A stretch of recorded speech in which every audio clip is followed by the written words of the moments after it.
112. The Failures of Humanistic Salvation. Chalcedon Report number 127, March 1976. Instead of being depressed by current events, we have every reason as Christians to feel vindicated. On all sides we see the failures of humanistic plans of salvation. Let us glance at a few examples of such failures. The idea that dollars can save the world is dying a grim and painful death. Billions of dollars have been poured out as a salve for all human ills, and instead of a grateful and redeemed world, we see in 1976 a far more critical world problem than in 1946. Salvation by military power and interventionism has been tried by most of the great powers with little success as far as man's basic problems are concerned, and with much loss of life and ill will.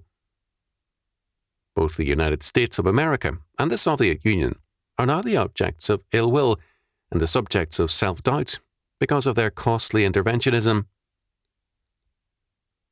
Salvation by psychiatric and psychological rehabilitation has not solved the problem of crime, but only aggravated it. Salvation by education, that most popular doctrine, has created instead a generation and more of new barbarians. Salvation by status law, applied by messianic legislators and judges, is shattering the fabric of society. Salvation by monetary manipulation is destroying money, and with it, sound economic wealth.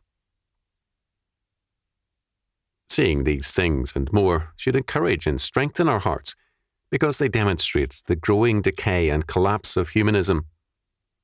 They stress all the more the need to return to God's plan, redemption through His Son, and then the application of His law as the ordained plan of conquest, whereby covenant man, as God's king, priest and prophet in Christ, will exercise dominion over every area of life and thought to the glory of the triune God. There is no other valid answer, and current events are a dramatic demonstration of this. If we are too distressed over these events, we need to ask ourselves the question, are we pulling for the wrong side